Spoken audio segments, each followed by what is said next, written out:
안녕하세요. 올 가을에 결혼식을 올리려던 예신입니다. 하지만 제가 과거형으로 쓰는 이유는 이미 눈치채셨겠지만 파혼했어요.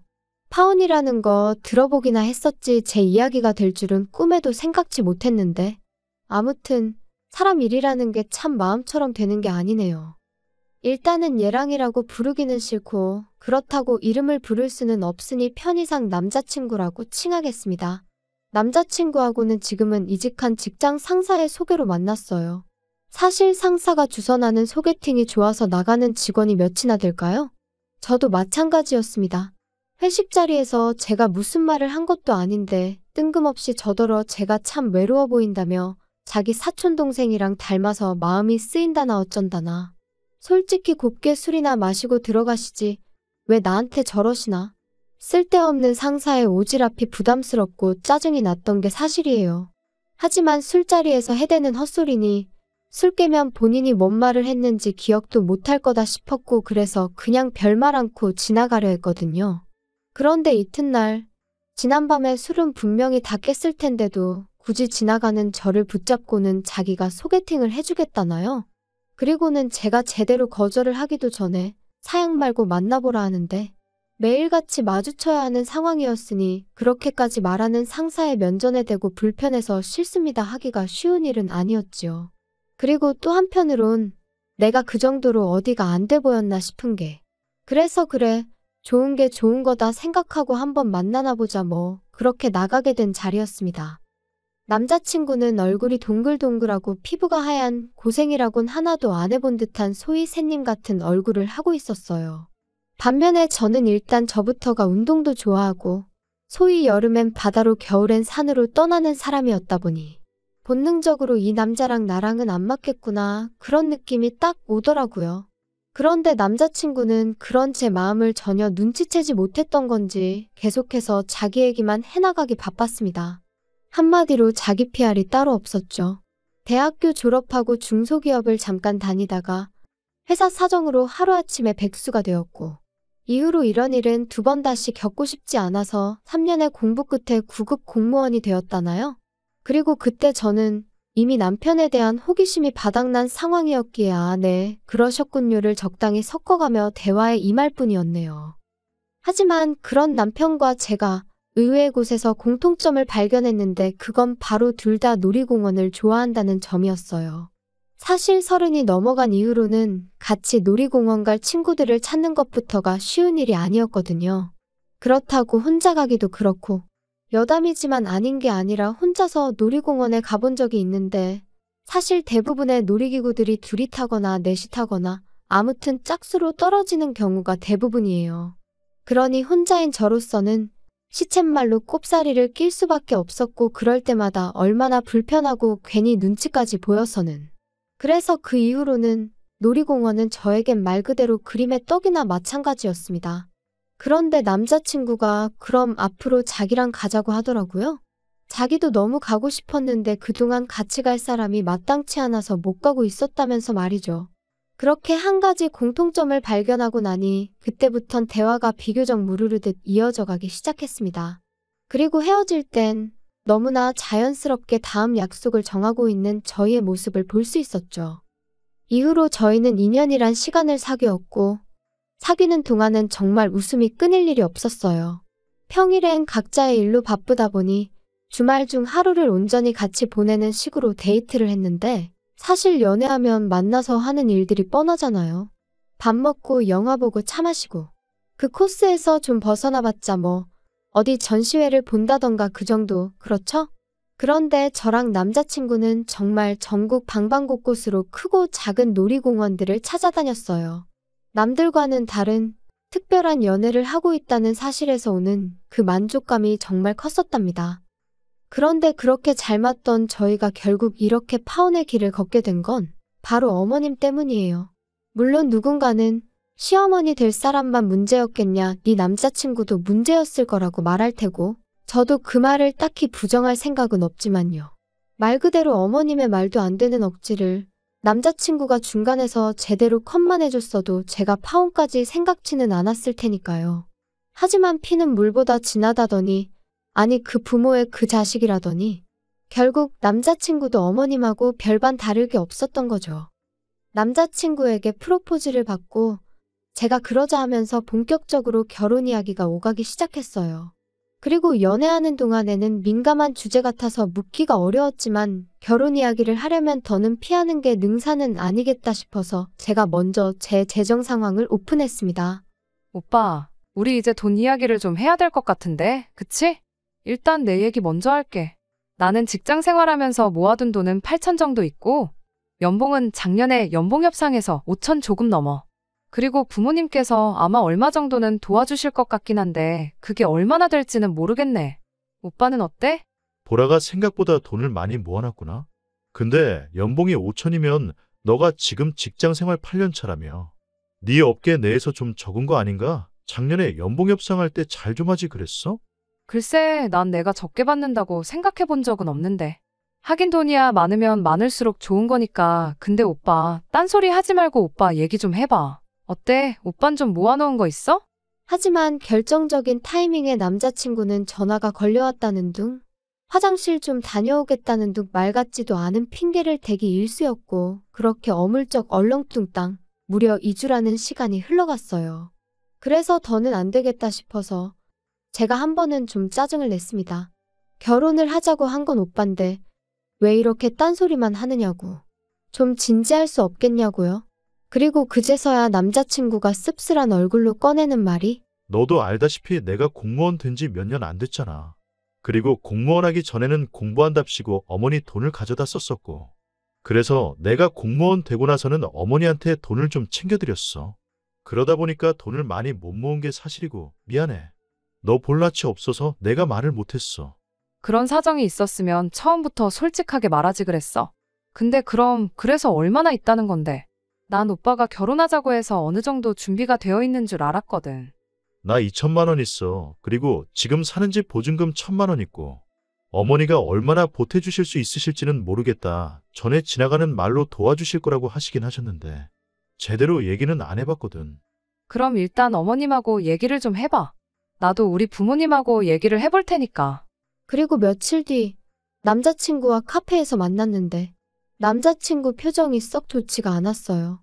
그리고 직감적으로 결혼에 있어서 어머님하고 뭔가 얘기가 잘 안 풀렸구나 싶었죠. 하지만 먼저 아는 체를 하기도 그렇고 그래서 남자친구가 먼저 말문을 열기까지 커피만 홀짝이며 기다리고 있었습니다. 그리고 그렇게 기다린 지 얼마나 흘렀을까. 남자친구가 대뜸 미안하다 하더니 아무래도 어머님한테 도움을 받기는 어려울 것 같다고 하더라고요.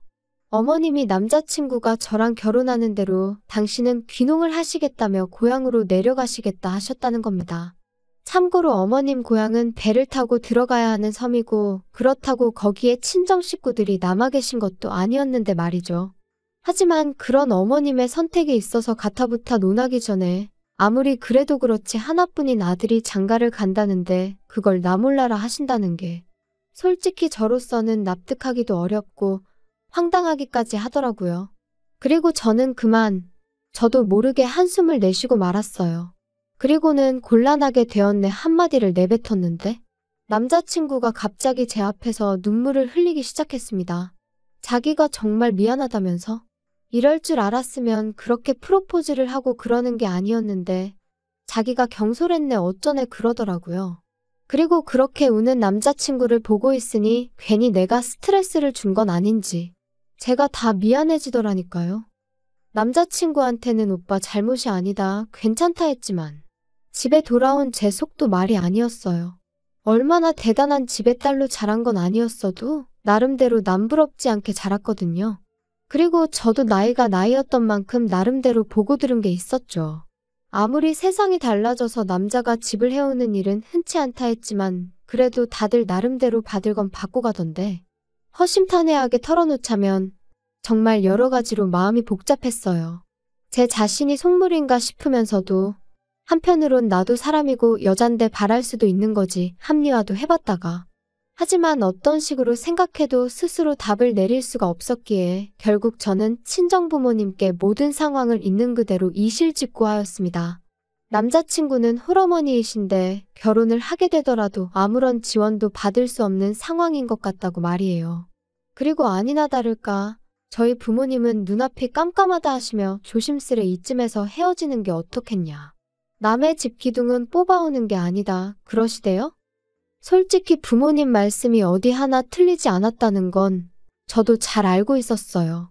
저를 걱정하고 생각해서 해주시는 말씀인 것도 알고 있었고요. 하지만 한편으로는 그래도 저희 부모님은 다른 사람들과는 달랐으면 했었나 봅니다. 괜찮다고, 우리가 다 책임져 줄 테니 걱정 마라 뭐 그런 걸 기대했던 건지도 모르겠네요. 그리고 그 마음이 너무한다는 볼멘 소리로 튀어나갔던 거죠. 돈이 전부냐? 사람의 내면을 봐주셔야 하는 거 아니냐? 아직 오빠를 한번 제대로 만나보신 적도 없지 않으시냐? 지금 생각해보면 뭐 한다고 그렇게 부모님 가슴에 상처를 냈는지. 그리고 결국 자식 이기는 부모 없다고 저희 부모님께서는 그럼 일단 오빠를 한번 만나보겠다 하셨어요.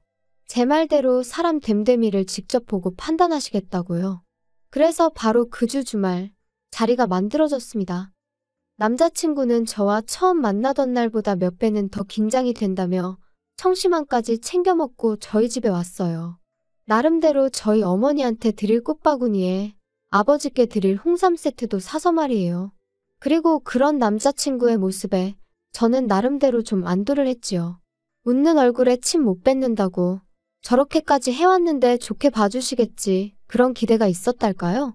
그리고 아니나 다를까 친정어머니는 안 보고 싶다 불편하다 하셨지만 막상 점심상은 말 그대로 상다리가 부러질 만큼 한 상 가득 차려주셨고 남자친구는 이 정도의 환대는 기대도 안 했었다며 입이 귀에 걸렸더라고요.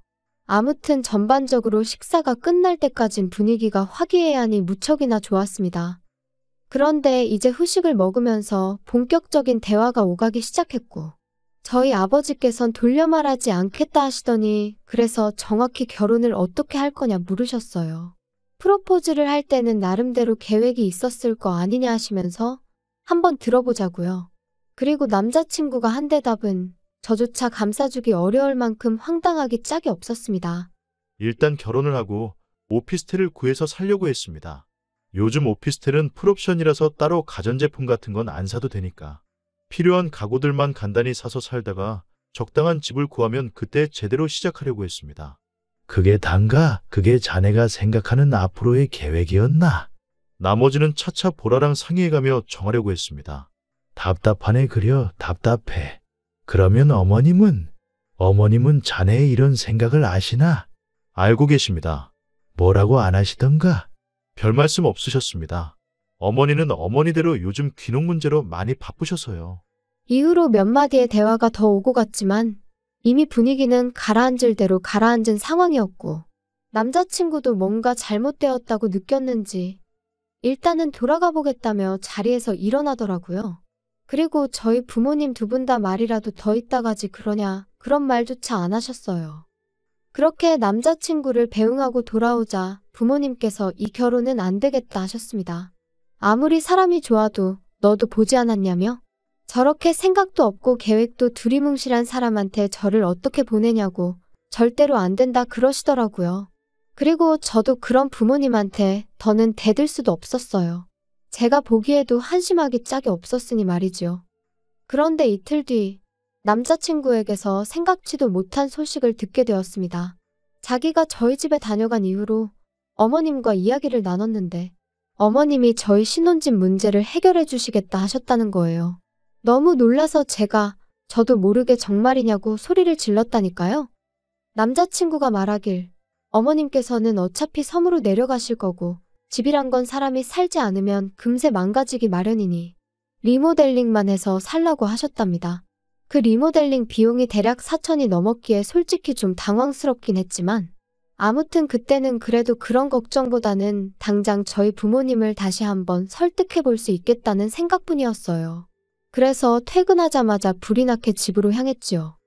그리고 제 예상대로 친정부모님께선 제 이야기를 들으시곤 잘됐다며 무척 기뻐하셨어요. 하지만 한편으론 갑자기 남자친구 어머님이 태도를 달리하신 데는 분명 이유가 있을 거라며 그 이유가 뭔지 남자친구에게 제대로 물어보라고 하셨습니다. 저는 부모님의 걱정이 좀 과한 거 아닌가 싶었지만 돌다리도 두들겨보고 건너라는 옛말처럼 확실히 해둬서 나쁠 건 없다 싶었기에 알겠다고 했고요. 그런데 며칠 뒤 남자친구 어머님을 처음 뵙는 자리에서 저는 생각지도 못한 사실을 알게 되었습니다. 그래, 부모님께서 결혼하는 거 허락하셨다고? 네, 어머님 덕분에 허락받았어요. 정말 감사합니다. 그래, 이 집이 내가 안 고치고 살아서 좀 낡아서 그렇지. 싹 고쳐놓으면 웬만한 아파트 못지 않을 거다. 여기가 내가 알아보니까 보통 전세로 들어오려면 2억 5천은 줘야 된다더라고. 그러니까요. 정말 감사해요. 뭐 말로는 가을쯤 식을 올렸으면 한다면서? 그럼 내가 너희 식 올리는 거에 맞춰서 내려가야겠네. 그러니까 아들, 차질 없이 돈을 준비해줘야 한다. 그건 나중에 얘기해요, 어머니. 잠깐만, 무슨 돈? 돈 이야기면 이제 나도 알아야 하지 않을까? 어머님, 그게 무슨 소리예요? 니들 둘 다 반응이 왜 이러니? 참나, 전세금 줘야 할 거 아냐? 전세금이라니 그게 무슨 말씀이신지. 어머님 내려가서 사신다는 그 섬, 거기에 전세 구하시는 거예요? 오빠가 도와드리기로 했어? 아니, 쟤는 왜 아까부터 뚱딴지 같은 소리를 한다니? 이 집 너희가 들어와서 살 거잖아. 그러면 나한테 전세금을 줘야 할 거 아니냐? 네, 정말요? 저는 어머님이 그냥 저희 들어와서 살라고 하신 줄 알았어요. 오빠가 그렇게 말했잖아. 어머님이 우리 들어와서 살라고 하셨다고. 아니, 그러니까 그게 맞긴 맞잖아. 들어와서 살라고 하셨으니까. 전세니 뭐니 그런 이야기는 없었잖아. 우리가 드릴 돈이 어딨어. 왜 없어? 우리 둘이 모아둔 돈하고 너희 부모님이 좀 도와주신다며. 그게 어머님한테 전세금으로 드리라는 뜻은 아니지. 그리고 어머님 그러면 저희 이 집 살다가 이사 나간다고 하면 전세금 돌려주시는 거죠? 어머님 말씀대로 전세니까. 그거야 뭐 상황 봐서 줄 수 있으면 주겠지. 그게 무슨 말씀이세요? 확실하게 말씀해 주셔야죠. 야, 너도 생각을 해봐라. 내가 너희한테 그 전세금 받아서 귀농 정착금으로 쓰고 어쩌고 하면 솔직히 얼마나 남겠니? 그래도 뭐 너희 나갈 때 새로운 세입자만 구해진다고 하면 뭐 그 사람한테 받아서 주면 되기야 하겠다만 아무튼 그런 건 나중 일이니 지금 왈가왈부할 필요는 없잖니? 그리고 전세금은 내가 그래도 니들은 내 자식이니까 딱 2억만 받는 거야. 아, 예단은 안 해와도 되니까 리모델링은 제대로 싹 해라. 알겠지? 생각지도 못한 황당한 어머님의 요구에 저는 말 그대로 할 말을 잃었습니다. 그리고 이후로는 솔직히 무슨 이야기가 오갔는지 정확히 생각나지도 않아요. 어머님 댁에서 나올 때까지 남자친구는 제 눈길을 피하기에만 급급했고 그런 남자친구의 모습이 실망스러울 뿐이었지요. 집으로 돌아와서도 저는 남자친구에게 아무런 연락도 하지 않았어요. 어땠냐는 친정부모님의 질문에도 나중에라고만 답했을 뿐 말 그대로 참담한 심정이었거든요. 남자친구가 나를 속이려 했다는 그 배신감도 너무 컸고요. 그리고 그렇게 3일이란 시간이 흐르고 나서야 남자친구에게서 전화가 걸려왔습니다. 당연히 미안하단 말부터 할 줄 알았는데 대뜸 저더러 그날 그렇게 가고 어떻게 연락 한 번이 없을 수 있냐며 오히려 화를 내면서 말이죠. 어이가 없어서 오빠 같으면 어떻게 행동했을 것 같냐 따졌어요. 꼭 마치 집이라도 해오는 것 마냥 설레발을 쳐서는 나는 물론이고 친정부모님까지 오해하게 만들고는 어떻게 수습할 생각이었냐고요. 그러자 남자친구가 한다는 말이 어머님한테 2억을 드리는 게 그렇게 억울하냐입니다. 어머님이 2억을 못 주겠다 하시면 우리가 빌라에서 안 나가면 그만 아니냐고. 단순하게 생각하면 솔직히 아무 문제될 게 없는데 제가 욕심을 내니까 그게 문제인 거라면서 말이에요. 그리고는 덧붙인다는 말이 나중에 어머님 돌아가시고 나면 빌라는 어차피 우리 거 되는 건데 전세니 뭐니 그런 의미 없는 단어에 연연하지 말라나요? 어이가 없어서 하나만 물어보자 했습니다. 오빠 말이 다 맞다 치고 결혼했다 치자고. 그랬는데 어머님이 섬생활 몇 년 하시다가 지겨워서 못 살겠다 하고 올라오시기라도 하면 그래서 당신이 이 집에서 살아야겠다고 우리 나가라고 하시면 어쩔 거냐고요. 2억도 안 주시고 집은 집대로 내놓으라고 하시면 오빠가 어머님하고 시시비비를 가릴 수 있겠냐고 말이죠. 그랬더니 남자친구가 한다는 말이 저더러 넌 왜 이렇게 융통성이 없냐며 그럴 땐 같이 살면 되지 꼭 한쪽이 비켜줘야 하냐는 거예요. 그리고 그 말을 듣는 순간 어쩌면 저희 부모님이 진작에 보셨을 그래서 저를 말리셨을지도 모르는 바로 그 광경이 제 눈앞에 펼쳐지는 기분이었습니다. 저희 부모님 돈을 말 그대로 처바른 속만 번지르르 한 좁디 좁은 빌라에서 어머님과 남편에게 시달리는 제 모습을 말이죠. 그리고 눈앞에 그 광경이 펼쳐지기가 무섭게 저는 뒤통수를 망치로 세게 맞은 듯 했습니다. 제가 제 스스로 불구덩이로 들어가려 했다는 걸 깨달았으니까요. 그날 밤 저는 남자친구에게 이별을 고했어요. 다른 건 하나도 안 보고 오빠 한 사람만 보려고 했는데 오빠는 나 말고 어머님도 봐야 하고 아니 어머님부터 챙겨야 할 것 같다고. 그리고 나는 그런 꼴을 이해해가며 살 만큼 마음이 넓은 사람이 아니니 헤어지자고요. 솔직히 말해서 넌 결혼 준비가 안 된 자식이니까 결혼 준비부터 제대로 해놓고 여자를 찾아라. 아주 단도직입적으로 쏘아붙이고 싶은 마음도 없던 건 아니었어요. 하지만 제 나름대로 성숙한 이별을 해보려고 했습니다. 그래야 적어도 남자친구와 만나온 2년 좀 넘는 시간이 허무하게 끝나지 않을 것 같았거든요. 하지만 남자친구는 끝까지 그런 제 작은 바람 하나 제대로 들어주지 못했습니다. 저더러 이제 보니 돈밖에 모르는 X였다면서 저 같은 속물은 처음 봤다고. 아직 결혼도 안 했는데 벌써부터 자기 어머니라도 모시게 될까봐 벌벌 떠는 모습을 보니 자기가 더 정이 떨어진다나 어쩐다나요? 그 정도 눈치는 있으니 어디 가서 밥은 안 굶겠네. 저도 나중엔 너무 열받아서 저렇게 답장하고 차단해버렸네요. 여기까지가 어디 가서 말하기도 민망한 제 파혼 이야기예요. 그리고 처음엔 솔직히 다른 사람 탓도 많이 했어요. 소개해준 상사를 탓한 건 물론이고 남자친구와 함께 갈 만한 놀이공원을 추천해준 익명의 사람들까지 말이에요. 그런데 요즘 곰곰이 생각해보니까 결국 제가 사람 보는 눈이 없던 게 문제였다 싶대요. 그래서 앞으로는 당분간은 그럴 생각이 없긴 하지만 그래도 만약에 누군가랑 인연이 닿게 된다면 전보단 곱절로 배에 배로 주의하려고 합니다. 그리고 또 이런 말은 어떻게 들릴지 조심스럽지만 왜 어른들이 결혼할 때는 좋아하는 마음 하나만 보는 게 아니라고 하는 건지 이번 기회를 통해서 정말 절절히 배웠거든요. 어른들 말씀에는 정말이지 늘 지혜와 경험이 녹아있는 것 같아요. 아무튼 저에게 만약 또 한 번의 기회가 허락된다면 여러모로 저랑 비슷한 사람을 만날 수 있길 바랄 뿐입니다.